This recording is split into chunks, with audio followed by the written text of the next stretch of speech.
اعوذ باللہ من الشیطان الرجیم بسم اللہ الرحمن الرحیم۔ آج کل کے زمانے میں ایک انتہائی مشکل کام اور مصیبت، ایک پریشانی، جو تکلیف اکثر لوگوں کو ملتی ہے، وہ یہ ہے کہ انسان کسی دوسرے انسان کا بھلا کرتے ہوئے اسے قرض دیتا ہے یا اس کی مشکل میں اسے کچھ رقم دیتا ہے، تو اس کے بعد وہ رقم اسے واپس نہیں ملتی ہے، جو قرض دیا ہے وہ اسے واپس نہیں ملتا ہے، پیسے پھنس جاتے ہیں، انسان خود مشکلات کا شکار ہوتا ہے لیکن اگلا بندہ پیسے واپس ہی نہیں کر رہا ہوتا ہے۔ تو اس کے لیے انتہائی مجرب عمل، اس قدر مجرب عمل کہ جن لوگوں نے اس عمل کو انجام دیا ہے انہوں نے اس کے حیرت انگیز اثرات بیان کیے ہیں،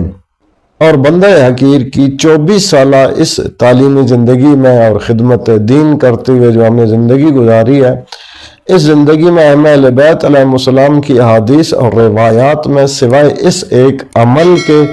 اور کوئی وظیفہ ہمیں نہیں ملا ہے جو اس طرح کی مشکل کو حل کرنے کے لیے اسپیسیفک اہل بیت علیہ السلام کی طرف سے مروی ہو۔ ویسے بہت سارے اعمال ہیں جو انسان کی حاجات کے لیے کیے جاتے ہیں، تو وہ اس حاجت کے لیے بھی انجام دیے جا سکتے ہیں، لیکن اسپیسیفک اور خاص کر کے پھنسے ہوئے پیسوں کو واپس لینے کے لیے ہماری نظر میں سوائے اس ایک عمل کے اور کوئی عمل نہیں گزرا ہے۔ ایک امام جعفر صادق علیہ السلام کی خدمت میں حاضر ہوا ہے، اور یہ راوی جو اس روایت کو نقل کر رہے ہیں وہ کہتا ہے کہ ہم امام علیہ السلام کی محفل میں بیٹھے ہوئے تھے کہ ایک شخص امام علیہ السلام کی خدمت میں آیا اور اس نے یہی شکایت بیان کی کہ مولا یا ابن رسول اللہ، ایک بندے نے مجھ سے پیسے لیے تھے، وہ اب میرے قرضہ کی رقم کو واپس نہیں کر رہا ہے، میرے پیسے مجھے واپس نہیں دے رہا ہے۔ تو امام علیہ السلام نے اس کو یہ عمل تعلیم فرمایا تھا۔ امام علیہ السلام نے فرمایا کہ جاؤ اور بیت اللہ میں جا کر کعبہ کا ایک طواف جناب عبد المطلب علیہ السلام کی نیابت میں کرو۔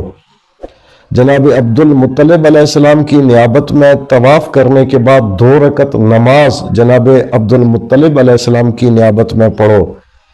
اس کے بعد ایک طواف جناب ابو طالب علیہ السلام کی نیابت میں انجام دو، اور اس کے بعد 2 رکعت نماز جناب ابو طالب علیہ السلام کی نیابت میں پڑھو۔ اس کے بعد ایک اور طواف جناب عبداللہ علیہ السلام کی نیابت میں کرو، اور اسی طرح 2 رکعت نماز جناب عبداللہ علیہ السلام کی نیابت میں پڑھو۔ اس کے بعد ایک طواف جناب فاطمہ بنت اسد علیہ السلام کے نیابت میں انجام دو، اور اس کے بعد 2 رکعت نماز جناب فاطمہ بنت اسد علیہ السلام کی نیابت میں پڑھو۔ اس کے بعد ایک اور طواف جناب خدیجۃ الکبریٰ سلام اللہ علیہا کی نیابت میں انجام دو، اور اسی طرح 2 رکعت نماز جناب خدیجۃ الکبریٰ سلام اللہ علیہا کی نیابت میں پڑھو۔ یہ کل 5 طواف ہو جائیں گے اور 5 بار 2 رکعت نماز پڑھی جائے گی۔ جو جس ہستی کے نام کا آپ طواف کریں گے اسی ہستی کی نیابت میں 2 رکعت نماز پڑھ کے ان کو ہدیہ کریں گے۔ وہ شخص کہتا ہے کہ میں کعبہ میں گیا اور میں نے یہ 5 طواف کیے اور اسی طرح 5 بار 2 رکعت نماز پڑھی، اور نماز پڑھنے کے بعد میں صفا و مروہ کی طرف چل پڑا۔ ابھی میں صفا و مروہ کے قریب ہی پہنچا تھا کہ صفا پہاڑی کی طرف سے میرا نام پکارا گیا،